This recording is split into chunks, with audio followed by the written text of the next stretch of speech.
O Evangelho segundo Mateus, capítulo 8. O leproso purificado. E descendo ele do monte, seguiu-o uma grande multidão, e eis que veio um leproso e o adorou, dizendo: Senhor, se quiseres, podes tornar-me limpo. E Jesus, estendendo a mão, tocou-o, dizendo: Quero, ser limpo.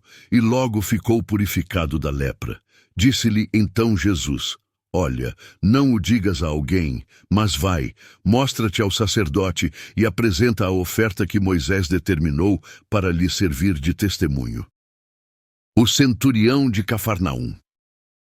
E entrando Jesus em Cafarnaum, chegou junto dele um centurião, rogando-lhe e dizendo: Senhor, o meu criado jaz em casa paralítico e violentamente atormentado. E Jesus lhe disse: Eu irei e lhe darei saúde. E o centurião respondendo disse: Senhor, não sou digno de que entres debaixo do meu telhado, mas dize somente uma palavra, e o meu criado sarará, pois também eu sou homem sob autoridade, e tenho soldados às minhas ordens. E digo a este: Vai, e ele vai. E a outro: Vem, e ele vem. E ao meu criado: Faze isto, e ele o faz. E maravilhou-se Jesus ouvindo isso, e disse aos que o seguiam: Em verdade vos digo que nem mesmo em Israel encontrei tanta fé. Mas eu vos digo que muitos virão do Oriente e do Ocidente, e assentar-se-ão à mesa com Abraão, e Isaque e Jacó, no reino dos céus. E os filhos do reino serão lançados nas trevas exteriores. Ali haverá pranto e ranger de dentes. Então disse Jesus ao centurião: Vai, e como creste te seja feito. E naquela mesma hora o seu criado sarou. A sogra de Pedro.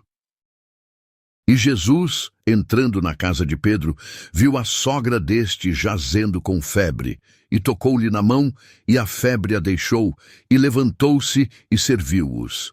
E chegada a tarde, trouxeram-lhe muitos endemoninhados, e ele, com a sua palavra, expulsou deles os espíritos, e curou todos os que estavam enfermos, para que se cumprisse o que fora dito pelo profeta Isaías, que diz: Ele tomou sobre si as nossas enfermidades e levou as nossas doenças. Como devemos seguir a Jesus? E Jesus, vendo em torno de si uma grande multidão, ordenou que passassem para a outra margem. E aproximando-se dele um escriba disse: Mestre, aonde quer que fores, eu te seguirei. E disse Jesus: As raposas têm covis, e as aves do céu têm ninhos, mas o Filho do Homem não tem onde reclinar a cabeça. E outro de seus discípulos lhe disse: Senhor, permite-me que primeiramente vá sepultar meu pai. Jesus, porém, disse-lhe: Segue-me e deixa aos mortos sepultar os seus mortos. Jesus apazigua a tempestade. E entrando ele no barco, seus discípulos o seguiram. E eis que no mar se levantou uma tempestade tão grande que o barco era coberto pelas ondas. Ele, porém, estava dormindo. E os seus discípulos, aproximando-se, o despertaram, dizendo: Senhor, salva-nos, que perecemos. E ele disse-lhes: Por que temeis, homens de pequena fé? Então, levantando-se, repreendeu os ventos e o mar, e seguiu-se uma grande bonança. E aqueles homens se maravilharam, dizendo: Que homem é este, que até os ventos e o mar lhe obedecem? Os endemoninhados gadarenos. E tendo chegado à outra margem, à província dos Gadarenos, saíram-lhe ao encontro 2 endemoninhados, vindos dos sepulcros. Tão ferozes eram, que ninguém podia passar por aquele caminho.